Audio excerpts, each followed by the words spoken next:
A powerful, powerful training. We all know that sales are important. We all know that sales and online selling is the most effective part of what we do.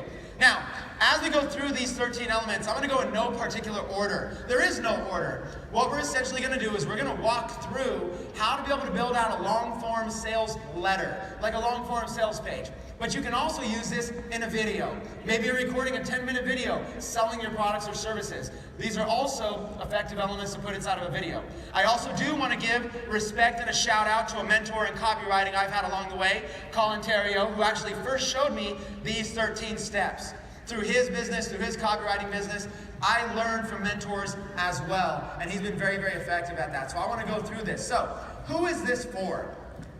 This is for anybody who is looking to at some point sell their own products or services online. Maybe it's a digital membership course that you put together. Maybe it's a product, a physical product you are trying to sell. Maybe you have a physical business and you're trying to get more people to be able to come to your business and buy your product. Maybe you're looking to make money online and you're an affiliate selling somebody else's product, but you want to put together your own sales page, your own sales message to relate to your customers. This sales message concept is for anybody who's looking to be more persuasive and convert more sales effectively from their sales page. So in no particular order, let's jump through about 13 different elements that you should have when writing out a long-form sales page or sales video letter. Okay, the first one. The first effective element is going to be called bonuses.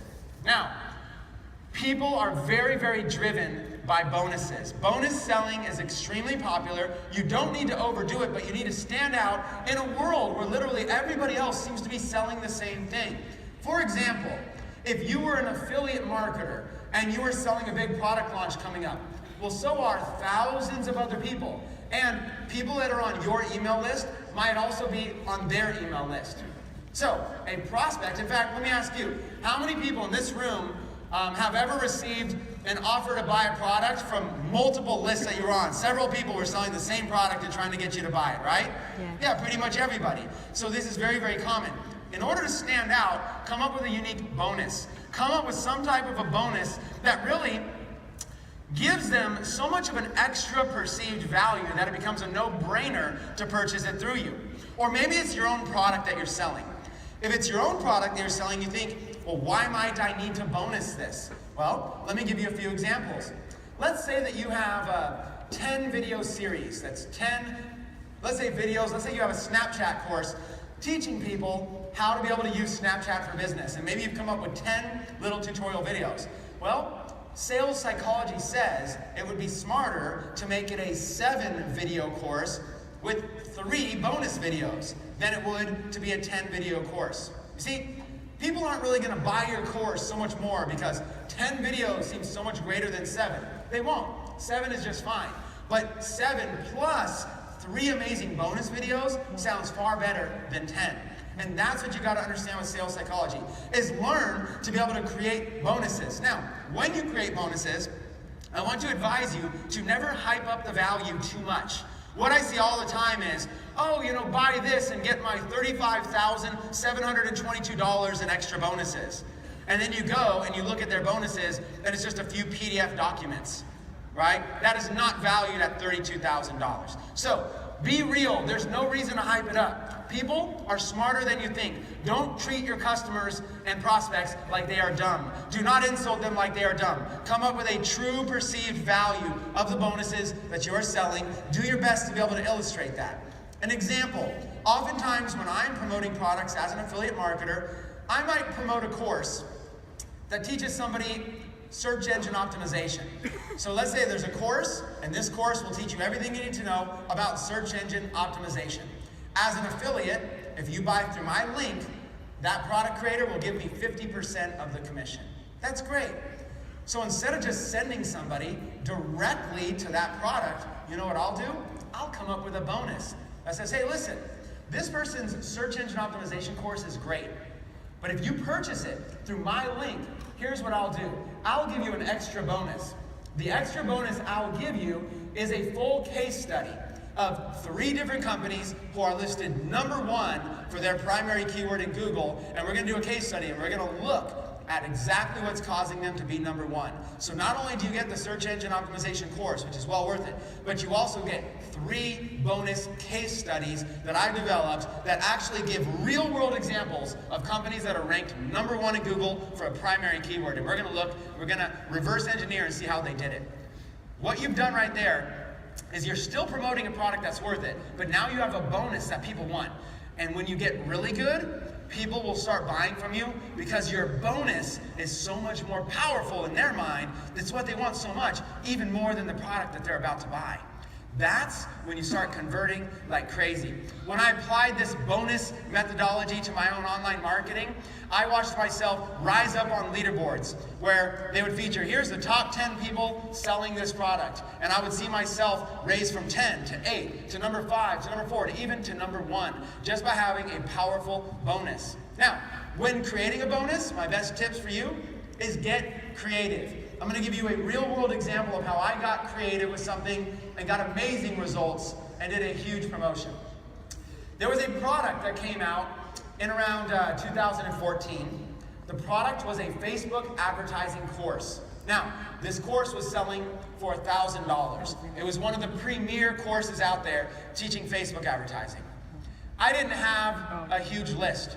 At that point, I wasn't really the signature expert on Facebook advertising. So what I did was I said, I need to have a huge bonus for why people should buy through me. So I partnered up with somebody, I found somebody who had done over $1 million in Facebook advertising.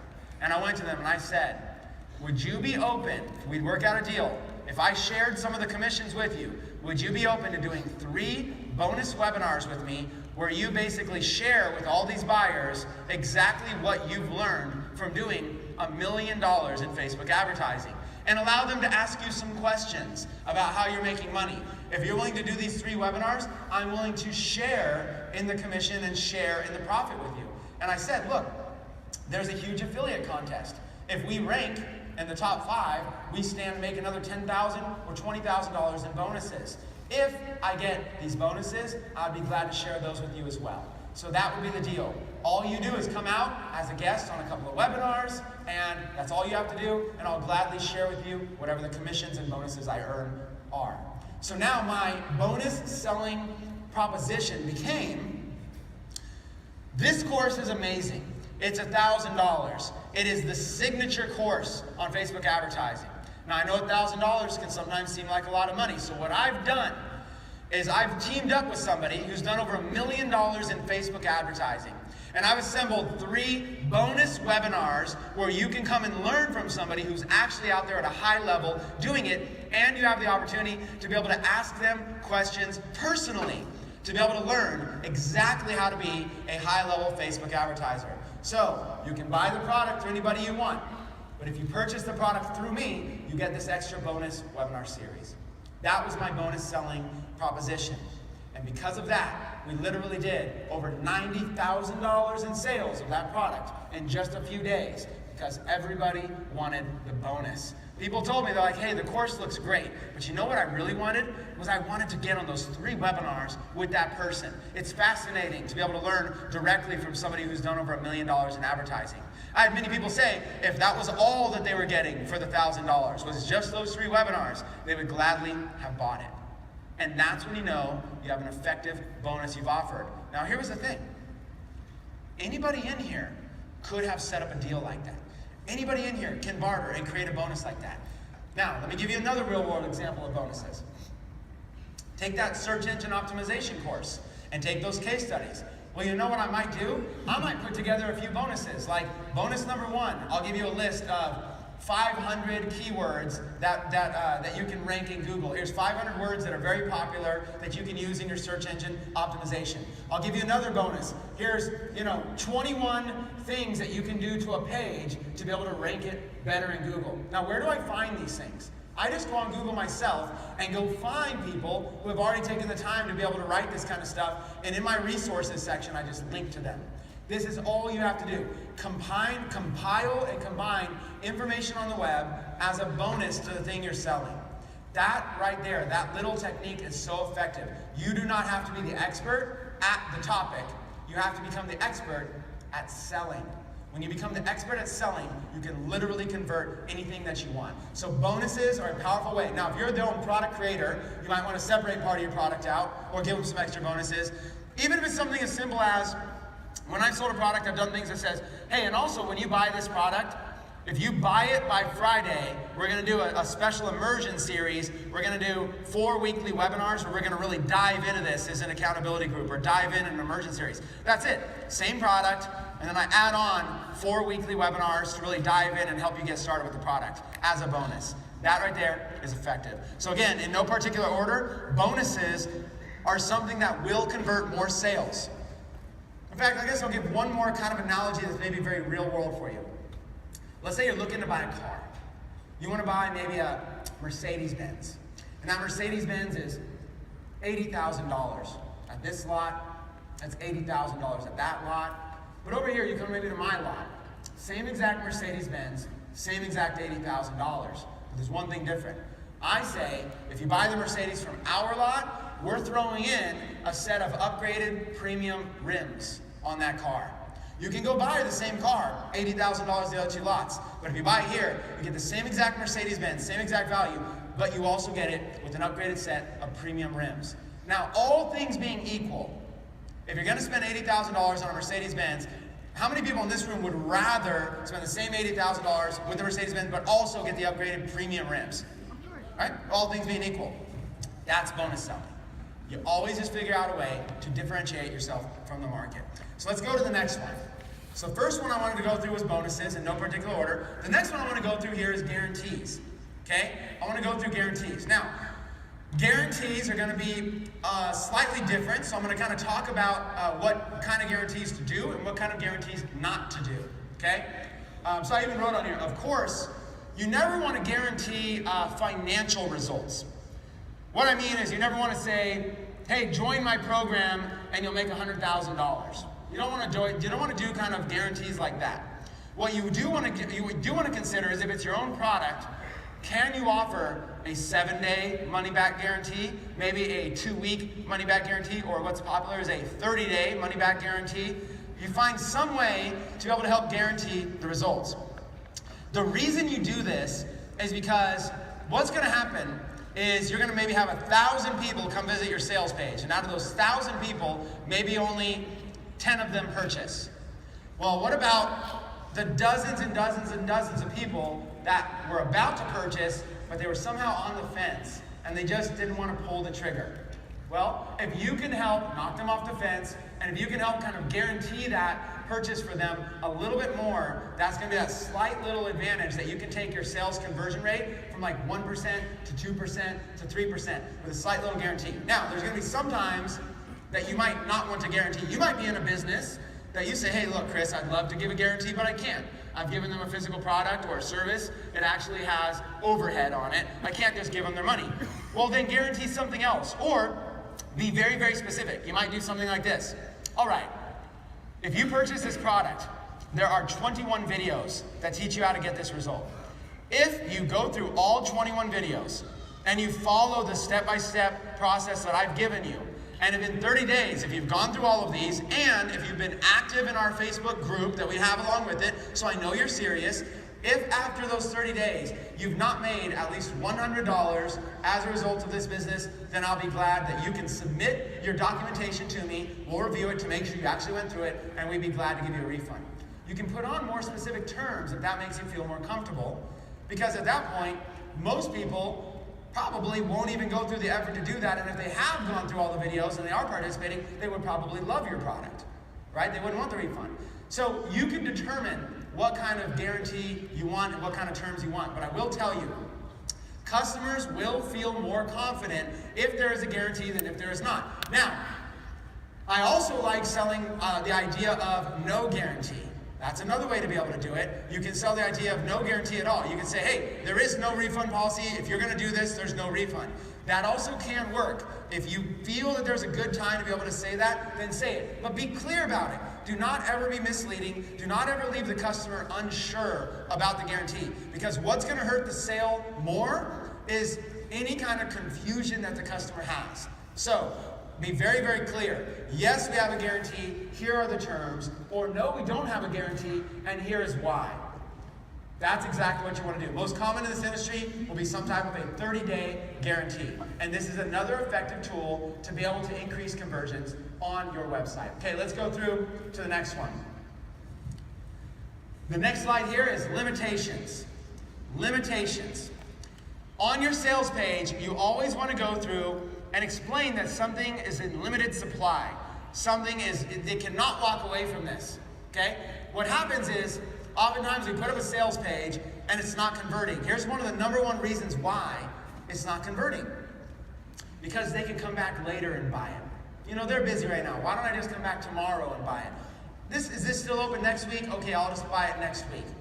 If you ever have a situation where a customer feels that there is an abundant supply of your product and they can purchase anytime they want, then there is nothing to drive them. There is none of that urgency and scarcity to be able to drive them. And urgency and scarcity, if you want to take notes and write those down, are some of the most effective selling points that there are.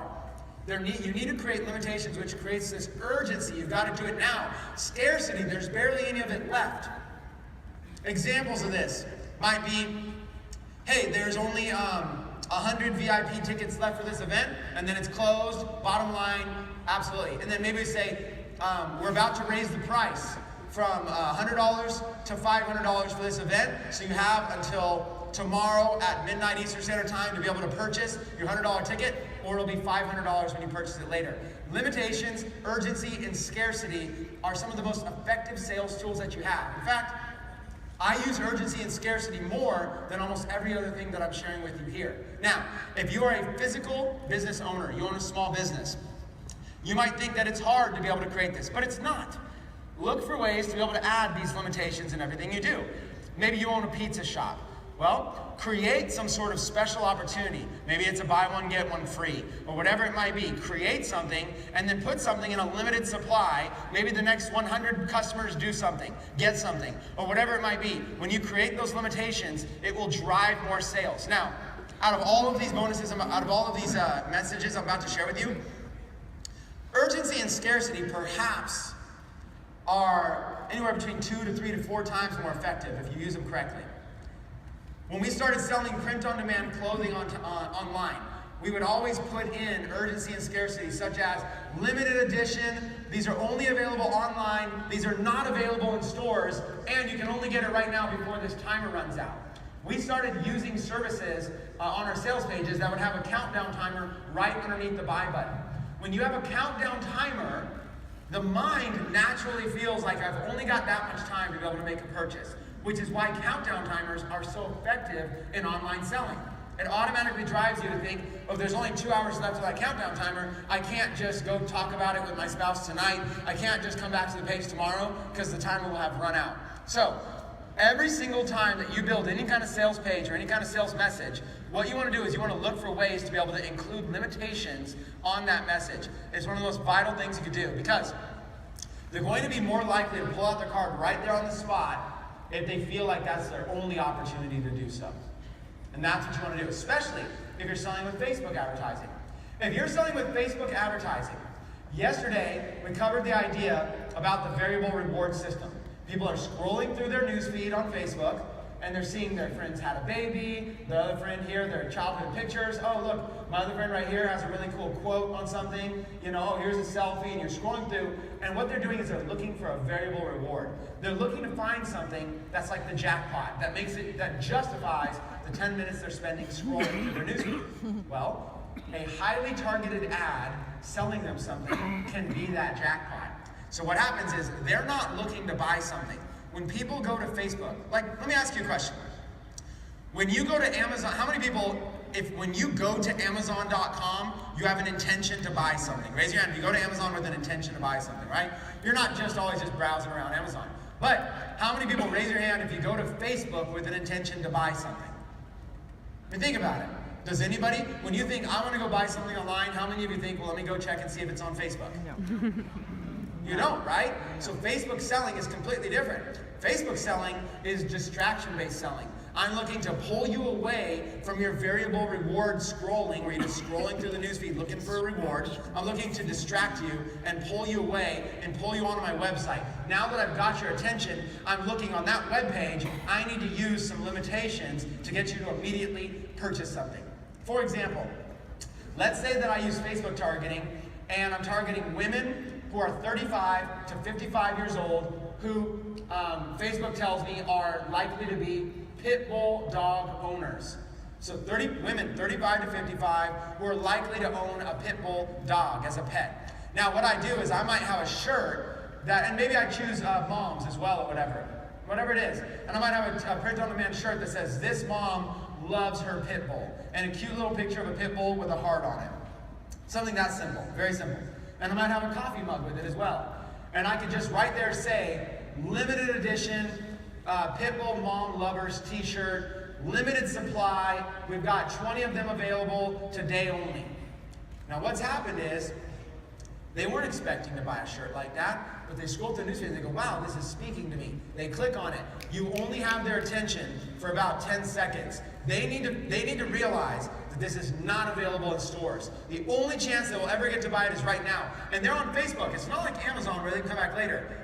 They don't even know how they arrived at this page. They don't even know how to get there later. You have to make it something that they have to do right then. That is the effective key. So limitations, urgency, and scarcity are extremely effective in selling. Let me bring up another slide right now for you. Another element. Obviously, you're not going to sell anything without a close.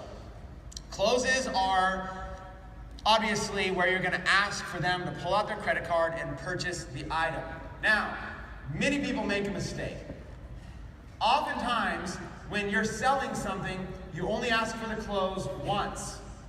And I want to share with you that that is a vital mistake, and I used to make it myself.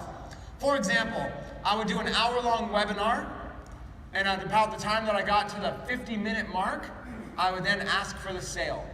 And then people would buy or they wouldn't buy, and then the hour would be done, and I would get off.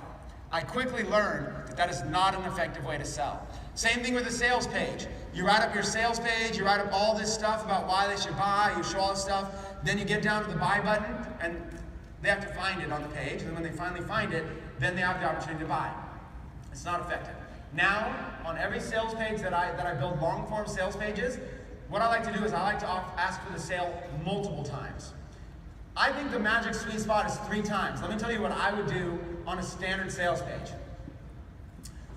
Right at the top, above the fold, I would put a little button that they could order. Order now, or buy this now, or click here to get this, but maybe not a price. The reason I would do that is because right at the top of the page, there's an immediate call to action. Your prospects might already be ready to buy it. They might be visiting your page for the second time. Make it obvious for them to click on it. But don't include the price up there because maybe they're not ready yet to be able to justify that price. Right? Let's say you're selling a product for $500. If I click on a link and I land on your page and I instantly see this is available for $500, I'm just going to go off. I don't want to spend my time reading something, getting hooked, because I'm not looking to spend $500 right now. So, above the fold, when they first land on the page, don't necessarily mention the price, but throw some kind of a button. Now, where does that button go?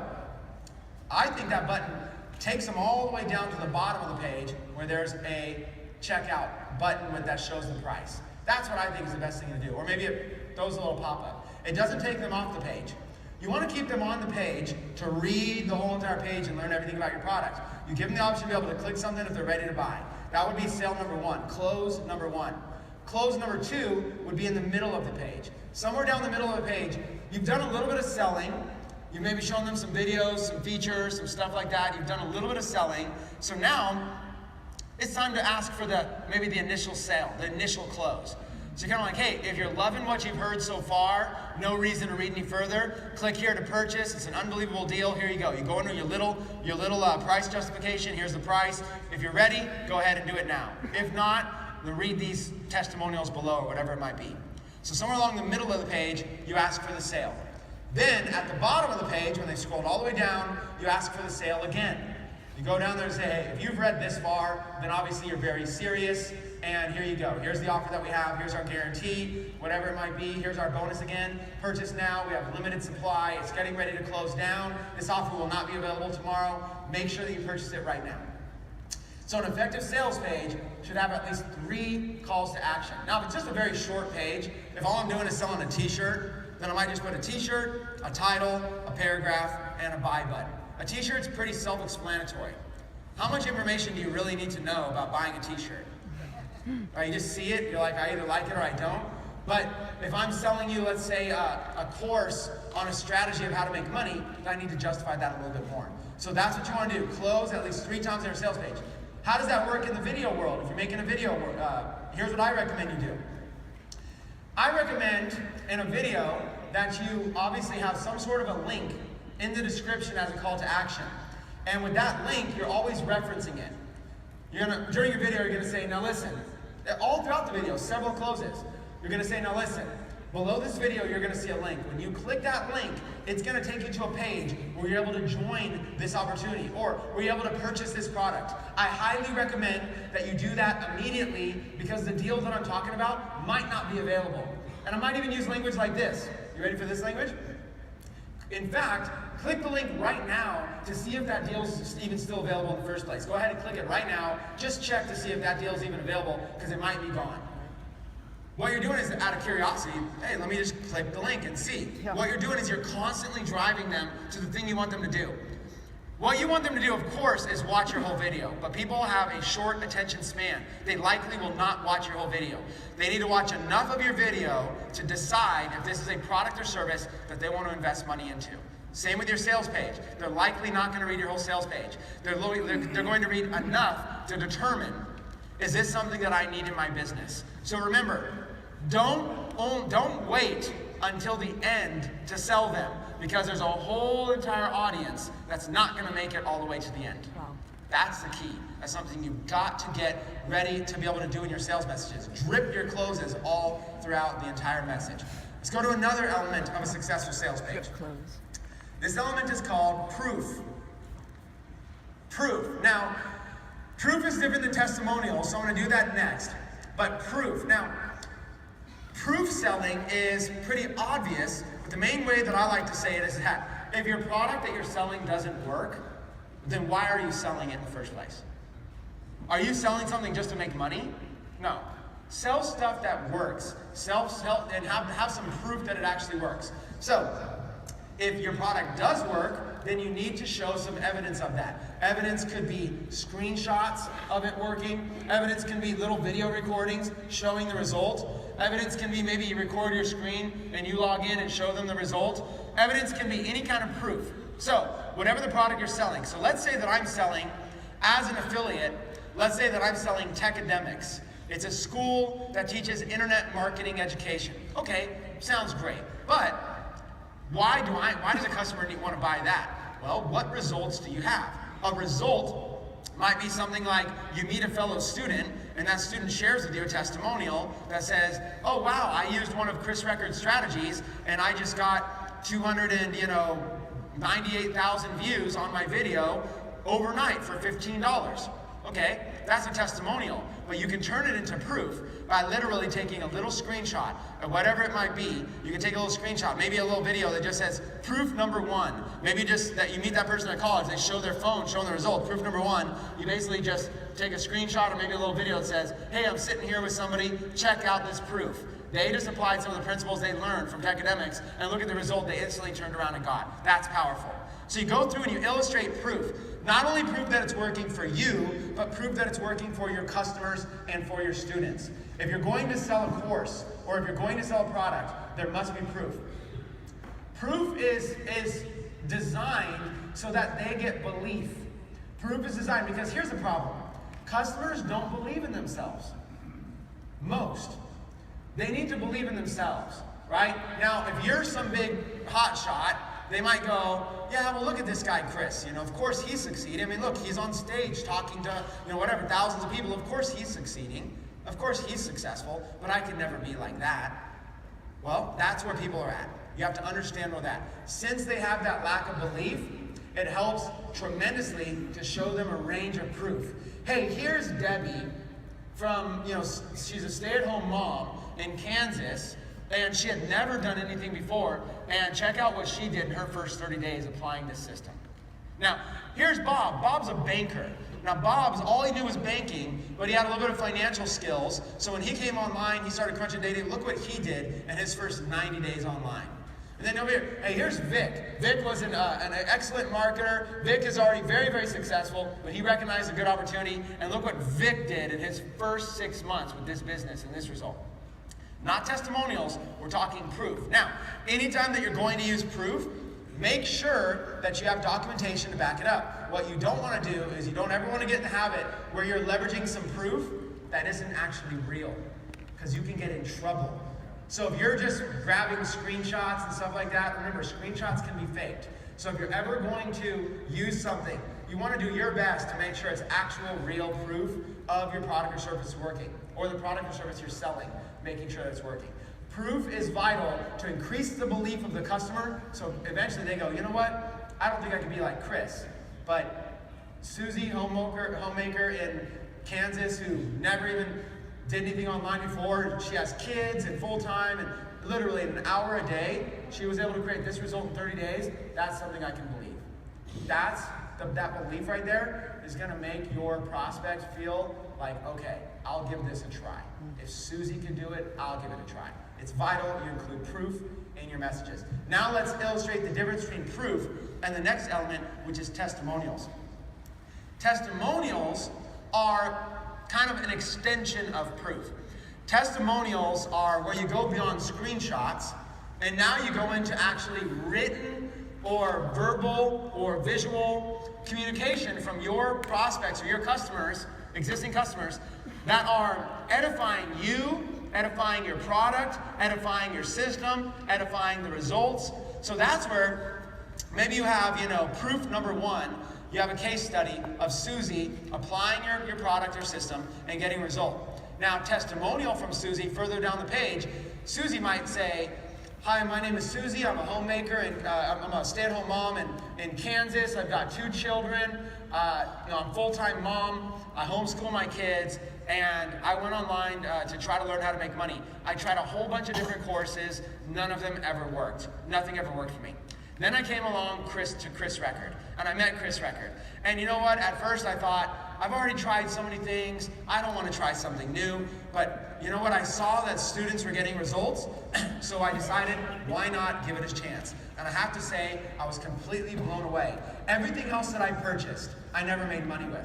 But within 30 days of applying Chris's system, I was able to make enough money to be able to literally make my car payment every single month. So now, literally part-time, I made enough money applying that strategy where my car payment is paid for every single month for my business. Now, that might not seem like a lot, like I'm not getting rich or whatever like everybody else, but do you know how much of a difference it makes to know that my car payment is paid for from my own business, working from home, and all I spent was an hour a day doing it? So I just have to say, thank you, Chris Record. Your training is so much. And if anybody is watching this and considering doing business with Chris, don't hesitate. You've got to do this. Take advantage. It's not like anything else you've ever seen. This is fantastic. It's already changed my life, and I know it'll change yours too.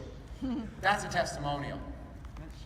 Proof is sort of just the screenshot or the image or the visualization of the result that Susie got. Testimonial is the transfer of credibility. Even though Susie's a stranger to that person, it's still effective because they'll look at the product seller, you or me or whoever it is, and they'll say, okay, sure, that person can do it.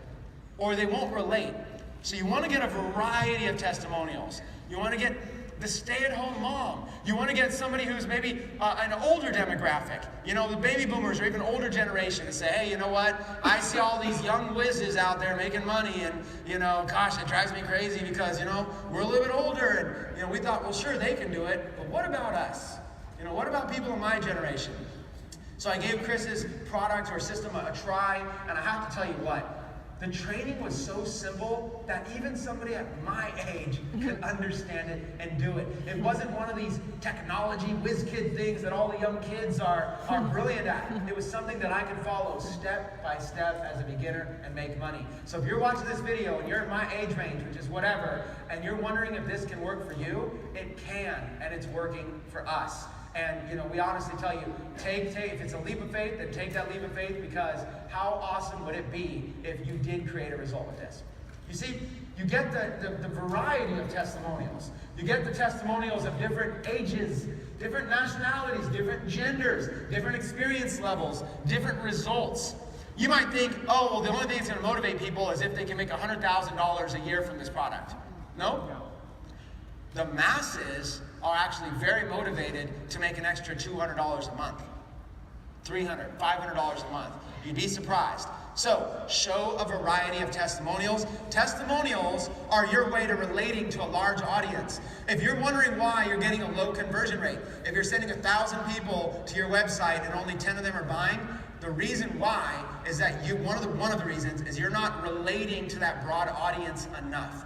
You need to learn to relate more, and testimonials can help you do that. Okay, let's go to the next element of a successful sales message: a sales letter, a sales video. Now we're going to get into some of the emotional stuff. We're going to talk about acknowledgement, okay? Acknowledgement is your opportunity to acknowledge to your viewer or your reader that you understand their problem. You want to acknowledge to them that you know that it's not because they're stupid, it's not because they're lazy, it's not because they're poor. The reason they're not getting a result is something outside of their control. You want to acknowledge to them, listen, I know you're a hard worker.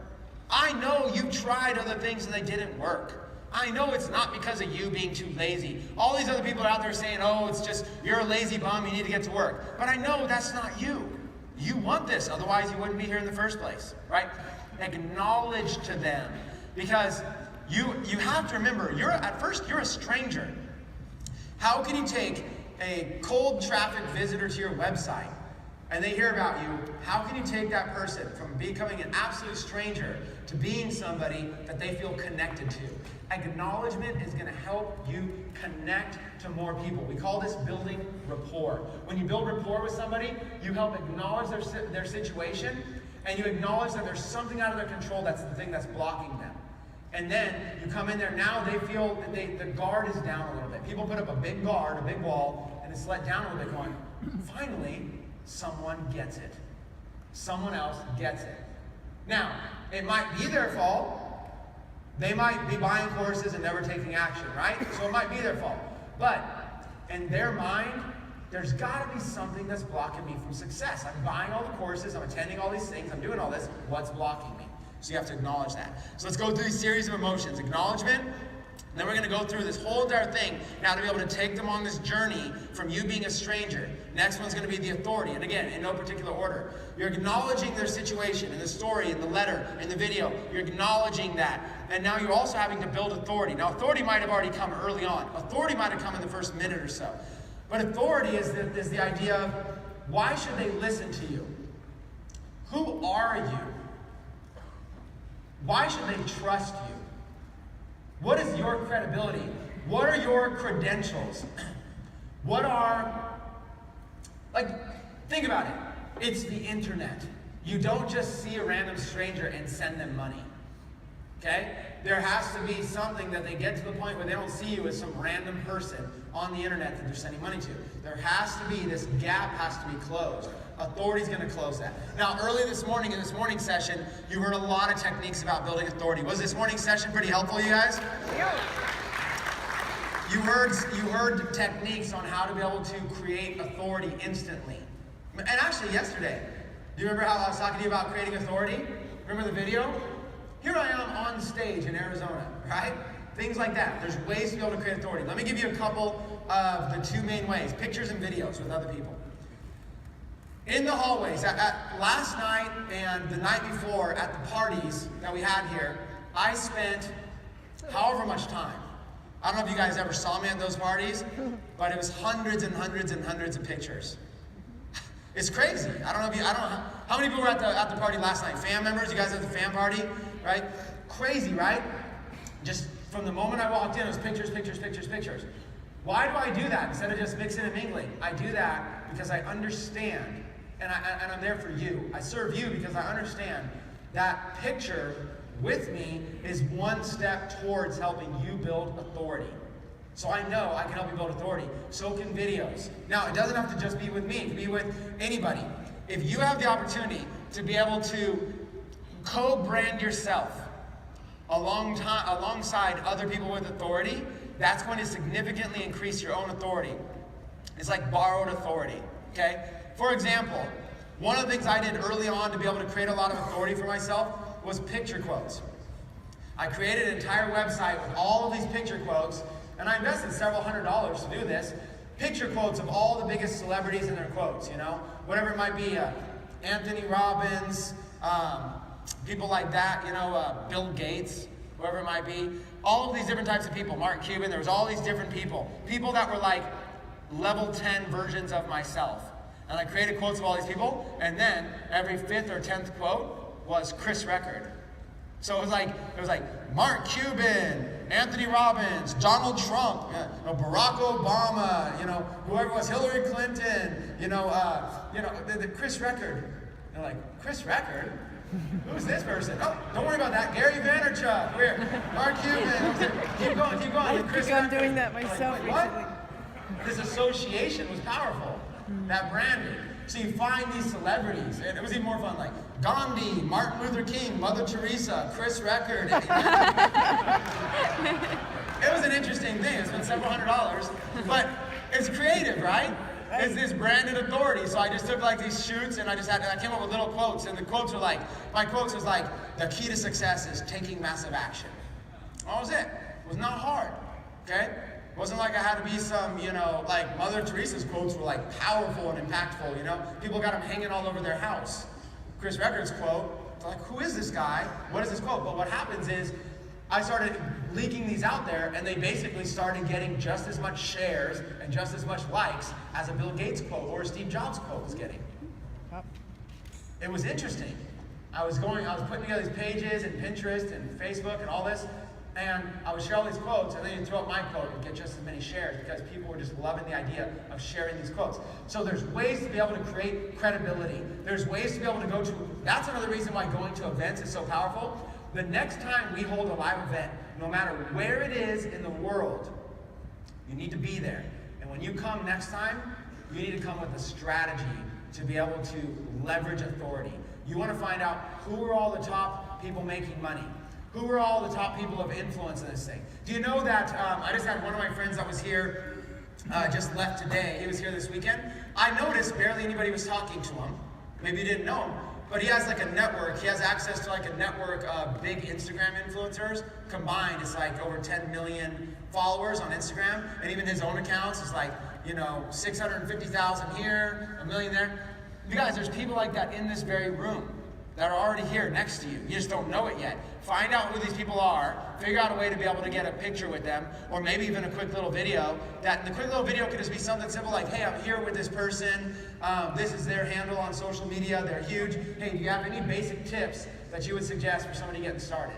Just something like that. You co-branded alongside an expert gives you the association of authority instantly. You can do this in any niche you want. Let's say that I was in the fashion niche, clothing, fashion designer clothing. Well, if I was trying to get a fashion designer clothing brand out there, what I might do is go to some fashion shows with other big celebrity people. I'd say, who are the celebrities in the industry? Who are the most well-known people in the industry? I'll go to their events. I'll figure out a way to get taken a picture. If I just have a picture right next to them, right? That alone, maybe like men's fashion or designer, maybe there's something like Daymond John from Shark Tank. And if I can go to an event where maybe Daymond John's speaking or figure out a way to get a picture, I got a picture with Daymond John, and I put that on my celebrity fashion designer website or whatever it is, and right up there it's just me and Daymond John. And even though it's just a picture, just a selfie, they recognize Daymond. So instantly, they're like, wow, this is something credible. Without the implied endorsement, what you want to be careful of is you never want to make any sort of suggestion or implication that somebody is endorsing your product when they're not. That's the main thing you want to be careful of. Like, taking a selfie with Daymond John's fine. Putting Daymond John on my actual product, on the cover of the product, not fine. Because we don't want an implied endorsement. You get in trouble for that. Use common sense with authority. Figure out a way to build up your authority. You've got some great tips today on that as well. Let's go through a little bit more of the emotion. The next piece of emotion is similar to acknowledgement. It's very, very similar. It is understanding, okay? Understanding is where you literally get in and you empathize and you sympathize with your potential prospect. You get in there and you get into their emotion and get into their world. You literally find things that you have that are mutual with them, like suffering. What are they suffering with? Okay? If you can help them, if you can help get an understanding of where they are and that you share that mutual suffering with them, that's powerful because it helps them know that you are aware of the problem. You understand the problem. You know what it's like. So, remember that Susie homemaker, Susie stay-at-home mom from Kansas. Well, the more that I can understand her situation, what's Susie's situation like? When I'm crafting my sales message, if I know that someone like Susie's watching it, well, Susie is she's struggling financially. She's taking care of 2 kids. Maybe she's a single mother taking care of two kids. She doesn't have the money to pay for daycare, so she's scrambling around trying to make ends meet. She's got no time because the kids are driving her crazy. She doesn't have necessarily the skill set because maybe instead of going to college, she chose to have children. You start to understand the situation that they're in, and you understand the problem. The problem is, Susie wants to make enough income to be able to truly provide for her children, but she doesn't have the college experience to do it, and she doesn't have the time to get out there in the workforce because the amount of money she would make from a job is just enough to be able to cover the amount of money for daycare to take care of the kids. It doesn't make sense. So Susie's scrambling just for trying to ends to meet, and everybody's telling Susie she should just go find a man to provide for her. But it's not that easy because Susie wants to find someone maybe she loves and not just find somebody as a gold digger just trying to take care of bills. Susie's in a dilemma. Susie's got a problem. That's just one example problem. There are many. The more that you can have an understanding of the emotional things that your prospects are facing, this is going to help you to be able to truly have empathy and sympathy and relate to them, to be able to help bring them into your world, to say, I know how you feel because I felt the same exact way. And then you can lead into what I found was a solution that worked for me. So what is going to help you is not just saying, hey Susie, this fixes everything. First you go, hey Susie, listen, let me just first of all, I've already acknowledged you, right? I've acknowledged, your situation, what you're going through. Now let me show you that I understand. I actually understand it, okay? Now you might think, well, how can I understand it? I'm not a single mom with 2 kids in Kansas struggling to make ends meet. You can just understand, that's what sympathy is and empathy is. It's having an understanding even if you're not in their same situation, just understanding them. It means a lot for sales. It's something that we should all learn. I was not good at this until the year, right around 2012 to 2013. When my 2-year-old son got diagnosed with autism, suddenly my empathy and sympathy just grew immensely. And I think if you look at my income over the past several years, I think there was a direct correlation to my hyper growth of income, scaling from 6 then to 7 figures and 8 figures, my direct correlation from that hyper growth and my growth of sympathy and empathy. I never had that before. When I added those elements into my own life, I didn't mean to, it just happened to me. But when I added those elements, suddenly everything else started picking up around me. Suddenly I became more authentic, more real, more transparent. People tell me all the time, they're like, Chris, I don't even know that I can be as transparent with you. Even simple things that I don't even think are that transparent, like talking about my Invisalign all the time. I've got them in, wearing them today. Talking about them, like on social media, I'm like, hey, just swapped out my new set of Invisalign. Here's what I'm going through. Here's how it is. Here's how I'm feeling. To me, that seems like a very normal thing to talk about. But to a lot of people, like, man, I can never share like you do with what's going on in your life. But what happens when you do is you have a greater relatability to people out there because people are going through similar things. Maybe there's other people that have a lack of self-esteem because their teeth are crooked and they understand, and I can understand what it's like. And I can say, you know what? For years, my teeth were so crooked that I actually didn't smile with an open mouth in any pictures. If you go back to the years of, maybe 2000 and the year 2000 maybe to 2006 or 7. Yeah, about 2000, 2006. No open mouth smiling pictures of me exist anywhere. This was my smile. That was it. Right? Every once in a while it'd be a smirk. I thought it was cool. It'd be like one side higher, you know? But that was it. So I had, if somebody had tapped into my emotion of understanding of that, I literally had a closed mouth smile because I was embarrassed of my teeth. And then what happened was, when I got involved in a business, I needed to start smiling all the time. So then what I did was I got this top smile. I learned how to cover up my bottom teeth on my lip and just like get this top part open a little bit. So it's like this. That was it. I had no idea. And then I came up with this super strategy, which was, how do I get my lip to stick there? I thought, oh, right there. Wipe out the saliva. It sticks right there in your teeth. That's the stuff. I'm just always smiling. You know, that's a crazy true story. Wow. That's true. And then finally, I was like, and I just couldn't do it. And then finally I was like, you know, I gotta fix this problem. Now, I would have fixed the problem years before if somebody would have had an understanding of my situation and showed me a solution. Right? That's the power. People are all going through something. People have friends and family that are dying of cancer. There's an emotion there. If you can understand with them, the guard's down, and they'll be willing to hear what it is that you have, or maybe a solution that you have, or whatever it might be. Have an understanding. It's important. And a lot of us driver, hardcore salespeople, it's hard for us to have empathy and sympathy. So my challenge to you is maybe make it, if you just learn to have more empathy and sympathy, watch your income multiply. We live in an age where transparency and authenticity and being genuine and real is trumping over everything. It just is. It's just it's going to have you much more success than being slick and being, being slick and being creative and being, schemy. That kind of stuff just doesn't work. Social media revolutionized the world in terms of transparency now, so don't try to fake it. Just be real and understand people. Let me go through another one.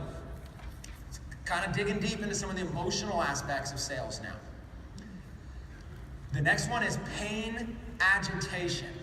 Okay? Now this one I struggled with a lot. And still do struggle with a lot. I'm going to openly admit to you that pain agitation works in sales incredibly, but it's been one of the more difficult things for me to implement. The reason is because I'm so positive. I'm just always about seeing the positivity in something, not the negative in something. But understanding and acknowledging your prospects and what they're going through, it's only going to take you so far. People need to have their buttons pushed. They really do. People need to get out of their comfort zone. People need to understand that there are, consequences out there. They need to understand that they need to feel that they have to change. You need to get them to a point. In order for a big decision to be made, they've got to get to the point where they feel the pain and they no longer want it. Anthony Robbins is somebody that I learned this quote from. Anthony Robbins said, and this is actually, I don't know if he came up with it or not, but I just always remembered it from him. So I don't know if I'm giving the right person credit, but Anthony Robbins would say, really there's two great motivating factors out there for people. There really is. Two major motivating factors. One is the gain of pleasure. People wanted to get pleasure. They want to gain. They want to have more. They want to be more and do more, and they want to get more out of life. There's this gain of things that make them happy. Gain of pleasure. But the other motivating factor, and Anthony Robbins says this one is actually far more powerful, is the avoidance of pain. I think it's Abraham Maslow. Avoiding pain will motivate people more than getting something new. Now, I'll give you an example. The average person here in this country, if you go around, the average person works a job. The most average job is Monday through Friday, usually 9 to 5 here in the United States. So, they work a job, they make enough money, hopefully, to support their family. They're probably not getting rich at their job. Sometimes they love what they do, oftentimes they do not. The average person that works here in America doesn't even love what they do, but they go to work every single morning. Not only do they go to work, they oftentimes wake up early and they leave their family to go sit in traffic because we have a very populated country, to go sit in traffic for an hour, to go drive to a job that they don't even really like, and then they go work there the whole entire day just to come home and be exhausted, and all they want to do is eat dinner, watch TV, and go to sleep so they can do it again the next day. And they do this over and over and over. Oh. This is the most common thing that the average person does in this country. Now, hopefully they at least like their job, but a lot of times they don't. The reward, the gain of pleasure, is not really strong in that situation. It's not much gain of pleasure to go sit in traffic for an hour each way, to go sit at a job all day working hard for something you don't even like doing. They're not motivated by the gain of pleasure there. And a lot of times, it's barely even enough money. What are they motivated by? They are motivated by not getting fired. Because what if they get fired from that job, what happens to them? Financial pain. They can't pay their bills. What does that feel like? Put yourself in a position real quick where you make just enough money to make ends meet. Your rent payment or mortgage payment, your car payment, your food, your groceries, your bills, your electricity, your cable, your water, your kids' clothing, your kids' food, your kids' school. You got all this stuff and it's budgeted, and you need X amount of money to make this work, and you basically just make that amount of money and you budget it all. Imagine the pain if you walked into work and you got fired and you had to go 1 month or 2 months or 3 months without any money. How devastating would that be to your life? How devastating would that be to not have money, to then be facing eviction or foreclosure? How devastating would that be if your car got impounded because you couldn't make the payment? Do you understand that people are so fueled by the avoidance of that they will drive an hour in traffic to go work at a job they don't like, 40 hours a week, week after week after week, and all they get out of life, after a year goes by, they haven't really done anything, they come home, they're exhausted, they watch TV, they go to sleep. They'll do it over and over and over, just to avoid the pain. That right there is why pain agitation is so important. Understanding is not enough. You've got to truly get in and agitate that pain a little bit. You've got to bring it up. Now, there's two ways to do it. There's obvious pain that they already know about, and you're just agitating that, pushing that button. But then there's also pain that they don't have a heightened awareness of it. There's pain that they're going through and they don't even know what it is. And the more that you agitate that pain, the better. I gave you an example earlier. Agitate the pain by really going through understanding. Maybe they bought a bunch of courses. They've attended a bunch of seminars. They've gone through all of this, and none of it worked. And it was for reasons out of their control. Remember when we talked about doing that? The reason out of their control is, like in the internet marketing industry, it's a fire hose of information. It's not your fault you're not learning. It's the fact that it's just so disorganized, it's chaotic, it's overwhelming, it's confusing.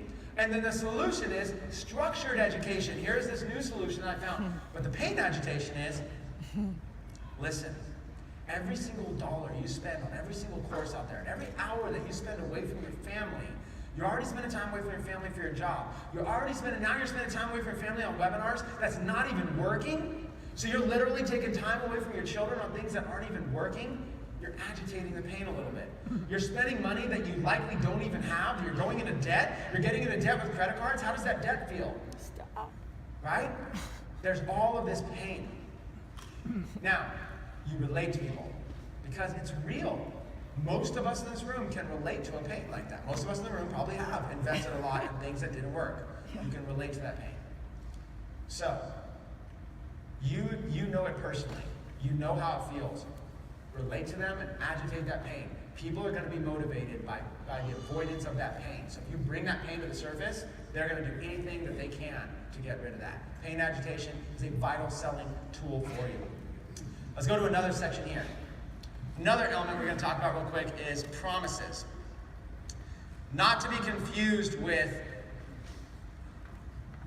promising income results or promising things that the federal government or the FTC or something might not like. Be cautious with promises. But promises is a way of basically taking the sale and taking somebody who's nervous about making a decision and knocking them off the fence and getting them. Okay. The mistake is that people think, here's the problem, and here's the solution, and my product solves this. You guys, that's not enough. You need to take them on a journey through all these different elements of the sales persuasion. Take them on a journey to where they finally get it, they're finally on the same page with you, they know you, they like you, they trust you, they relate to you, you understand them, the empathy there is, the sympathy's there, they're in pain, they want to solve the pain, and they're finally ready to do that. At that point, make a promise to them. Now, promise is very similar to a guarantee. When I did my Facebook advertising course launch, I wrote up what I called a promise letter. There was a whole section on my sales page where I just wrote up an entire personal letter. My personal message from me to you. And I just wrote very, very personally. I said, look, I promise that, here was what my promise was to them. I promise to you that I will do whatever I can to create the best possible course I can with true value so you truly learn. I know there's a lot of schemy stuff out there. My promise to you is that I will not be like every other course you purchased. My promise to you is that you will not have an experience like the past courses you purchased. My promise to you is that I will do everything in my fiber of my being to make this different. My promise to you is that I will give you high quality education. I will give you the best of my best. My promise to you is that I will invest countless hours and countless time creating this product, so it's not just thrown together overnight, but that I've actually created something that all my time and energy and my life and my passion is put into, so that you can have the best experience possible with it. That kind of a promise really personalizes the relationship. I'm not saying, I promise you're going to make $100,000 guaranteed with this. I'm saying, I promise I'm going to do everything I can to give you the best information to help you because you deserve it. That promise helps. Now, you can tie the promise right into the guarantee. I promise that if you go, I promise I'm doing everything I can for you on this product. And here's my promise to you. I believe in this so much. I promise that if you go through these modules, if you go through these lessons, and if you, for any reason, you do not like the education or it does not work for you, okay, I will give you a full refund of every single penny that you invested in this product. I'll give you 100% money back guarantee. I promise you that it will work, and if it doesn't, I will give you a guarantee. Now, you don't imply numbers, stay away from numbers, don't say I promise you'll make X amount, and you can put terms on it. I promise you that I'm doing everything I can. What you're doing right there is it's that slight little difference. When we added that promise to that sales page, it bumped it up like a 2% conversion. Those little things are very, very important. And be real with it. Don't just do it for the sake of making more money. Do it for the sake of saying, hey, this is my opportunity to promise something. Okay, the next element I want to talk about. This one is a big one. Price justification. Price justification. This is where you have to justify the value proposition of the product or service that you're selling, why it's such a good deal, okay? You have to justify it. Now, your price of your products might be high or it might be low. It doesn't matter. You have to justify that price. You have to justify that deal. Let's say I create a course and it's 10 videos that teach Facebook advertising. Well, if you let the consumer justify their own price, they might say 10 videos, that's like YouTube. YouTube is free. How is this any different from YouTube? I can just go to YouTube and watch 10 videos. Why should I pay for something if it's on YouTube? So, if there's no price justification, your consumer, your prospect, your visitor might think that the product is essentially worth free. They might have even already got a free course that was better. They might say, well, Chris Recker just released a course on 13 elements of a successful sales message that was very valuable, and PowerPoints and structured and organized and thought up and everything, and that was free. So why should I pay $100 for this other thing? There has to be price justification. You've got to justify it.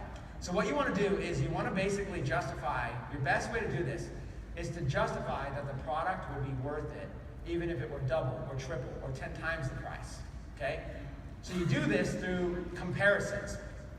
You might have similar products in the industry that sell for hundreds and hundreds of dollars more, thousands of dollars more. That's one way. You can compare the price to other similar products. Or compare the price to if they went and did it themselves. For example, let's say that I was selling software that created logos for businesses. So I was selling software that created logos. My software that creates logos costs $100. Okay? So here it is. I've got the software that creates logos and it costs $100. My price justification I might go get examples from other people and say, how much did you pay for the logo for your company? And then I go, I paid a designer $1,000 for that logo. Oh, really? Price justification number one is, here's Bob. He owns, Bob's Automotive, and look what Bob has to say. Bob says, well, I wish I would have known about this logo software because I paid $1,000 for the design of my logo, and I could have paid $50 and had an even better one designed. There's price justification. Oh wow, other people are spending $1,000 or more for logos. So you don't compare yourself to, cheaper logos. You don't. If I have a logo software for $100, I'm not going to say you can go to Upwork or outsourcers and you can go pay $20 for a logo. I'm not going to compare it to a lower cost logo. I'm going to find examples and comparisons of higher priced products so that the more that I compare it like that, the more mine seems like a deal. Let me give you a true story of price justification when I first got started as an entrepreneur. I told this first day I was here at this conference. I was going business to business selling websites. I was designing websites of small businesses in Santa Cruz, California. And I was going business to business. And my pitch was, listen, obviously your business needs a website. I looked it up and you don't have one. Or you have one that needs to be improved. What are your options? You can pay one of these big website design firms like $5,000 to design you a website, but obviously you don't want to do that because maybe nobody even goes to your website. It doesn't make sense. Or you could spend $300 for someone like me to personally do it. The reason I'm able to do it is because I don't have the overhead of a big business. So you can either go pay a big business this, but they have overhead and branding, so they need to charge you more, or you can pay me. I don't care about branding, I don't have any overhead, it's just me. I'll gladly do it for a few $100s, and I'll do my best to do the same job they can do. There's a price justification. When I pitched, I always compared myself to a $5,000 price point for a website. That didn't mean all these websites were $5,000, but I had 2 or 3 examples. I remember there was a dairy company that was local. I used them in my examples. The dairy company spent $20,000 for their website. So they had this fancy website and all this kind of graphics, and they had like dairy and cheese products, and you could go in there and it was like, you could click an image and you're in there and you like see all these pictures. It was real fancy. But I went to them and I said, look, you can go pay $20,000 for a fancy website like this. Or you can maybe pay $5,000 for a fancy website like this. Or look at these 3 websites I did right here. They're $300. Right now, you can make an instant decision and you can do this. And you can have a website literally this week without much hassle for $300. Later on, you can always choose to pay one of them for a better website if you want. But right now, you can at least have a website that's up and running. Price justification helps. Okay? Another way to justify price is if the result is powerful enough, the price doesn't really matter as much. People don't need to look at the price if the result is huge. Like for example, if they truly believe that this course, can make them, let's say in their mind, $10,000 a month. Like man, if I just apply those principles, I know I can be making $10,000 a month. Then, no matter what your price is, it's going to seem pretty good. Your price might be $1,000 for the course, but if they believe that the ROI on purchasing that course is through the roof, they'll spend $1,000. That's why you might wonder how some people are so successful at selling $2,000 products out there in the marketplace. They're successful because the price justification is so successful. The justification is that the ROI, the result that they can get from that product is so significant that $2,000 seems like a drop in the bucket for that kind of a result. That's how they do it. So price justification is how you take it and you basically bring it to the next level. Now let's go to the next part of the sales message. Consequences. I think this is the last one. Let me say this. Consequences. This is something that you don't naturally think about when you're filming a video or when you're building a sales letter or you're building a sales page. So you've got to put in extra effort to think about this. Here's essentially how consequences work. When your visitor leaves the page without purchasing, there has to be a consequence for that action. If you can create a consequence that if they leave without buying, that the consequence is so great, then they won't leave. That is key. If you've taken all the time and energy to get them to your website or to your video, make sure to do your best to create an obvious consequence that if they leave, the pain is so great that if they leave, they're maybe even worse off than they were before by leaving, because they were already bad. Now it's brought to their attention. Now they know there's a way to fix it. So now when they leave, it's like, not only am I still going back to this bad thing, but I could have fixed it. I could have changed it. Consequences, okay? This is something that you have to spend a little bit of extra time thinking of. If you've done a good job in agitating the pain and bringing it to the surface, and if you've done a good job of really heightening their awareness, you want to give them a heightened awareness of that pain, then they're actually leaving the page in more pain than when they got there. When they got there, they were numb to the pain. The average person is not waking up in the morning thinking, what on earth am I doing? Sitting an hour in traffic, driving all the way to a job I don't like, working there all day, not even enjoying it, then driving an hour back, and then being exhausted, and then watching my favorite TV show, and then going to bed. They're not thinking, they're numb to it. They're just numb. They're not, every day they're not thinking about it. They're just going through the motions. They're just getting up, getting dressed, going through the motions. They don't even realize that a year has passed by and nothing's really changed or nothing's different. So you've agitated the pain. You've brought out the pain, and you've heightened their awareness of it. So now when they leave the page, they're in a more painful position than when they got there. By doing that, there's an actual consequence. And if you can bring out that consequence to people, it's powerful. For example, if you can illustrate that somebody's doing it wrong and they're on the wrong track, if you can do this through a proper sales letter, illustrate that, man, you are on the wrong track. This is what the way you're doing it is not working. Look, it's evidenced. What you're doing is not working. Do you want to continue on that track? Here's a new track. This track right here, it's a shortcut. There's a system. There's a process. You just follow this process and you can get to a destination much faster, much simpler, much better. Or you can continue down this painful path you're on that is not working. You heighten the awareness of that pain, and now they've got a decision to make. Do I want to continue down that path? Or do I want to finally change it? And if they decide not to change it, you at least want to leave them with a consequence. My consequence for not taking action is I've got to go face this. And I've got to go deal with this with no solution. When you've done good at consequences, when you've done good at illustrating that consequence, then what happens is they cannot go that way anymore. When you've done good, they cannot and will not continue down that path. They will do whatever it takes. Now that they know there's a better way, they'll do whatever it takes to go this way. That is why consequences is so important. That doesn't mean you've got to give them consequences. You just need to heighten their awareness to the consequences that already exist. When you put these together, and I don't know, I think at this point, backstage, you guys can take off the PowerPoint or leave it up if you want. If it's easier to take off, put on video, you can. It's up to you. What I want to do is I want to talk to you about a high-level understanding now of how to put this all together. Okay? How to put it all together. When you're putting together your sales message, I didn't talk about the obvious things you need to have. Like, you should probably have a hard-hitting title, a hard-hitting headline. You should probably have a tagline that kind of explains, that's like powerful and persuasive. You should probably have a sales video.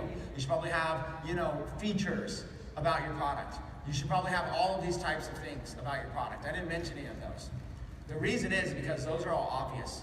Without even thinking about it, you're going to naturally put all that stuff out there. Here's my product, here's what it does, here's the features of it, click here to buy it. All of these elements right here is what separates good from great. This is the stuff right here that's going to take you to the next level. You now hold this power in your hands. Please use it wisely. When you become a master persuader, if you're the wrong hand holding that powerful tool, it can also be used for bad. It's not hard to persuade people the wrong direction. My challenge to you is to use it for good. My challenge to you is to recognize that sales is everything. Sales is part of your everyday life. Become a master persuader. Become a master influencer.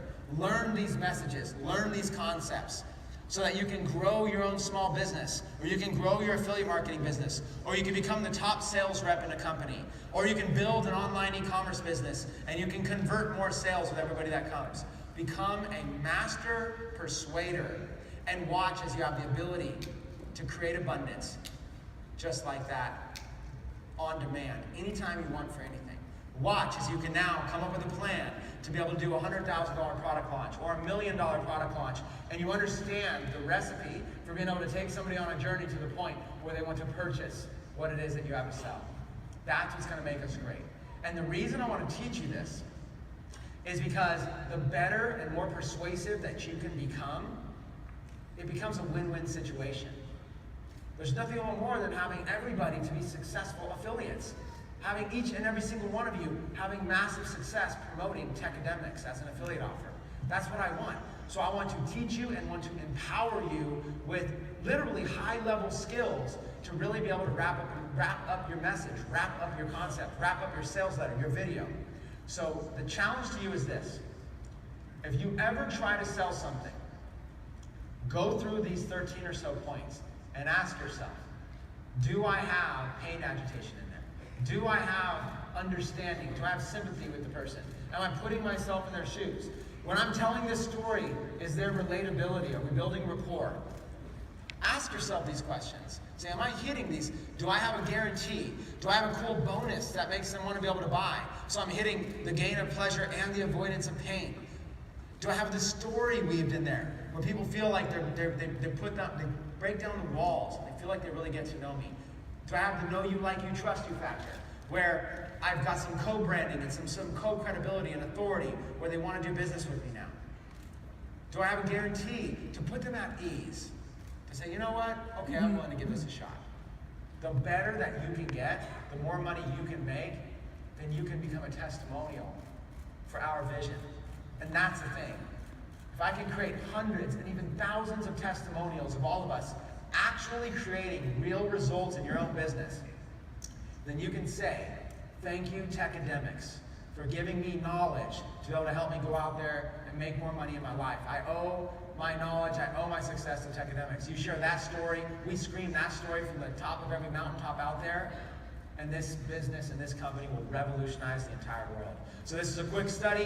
What we're going to do is we're going to go to a break. I just wanted to share this. Did everybody in here find value in these two? Yeah.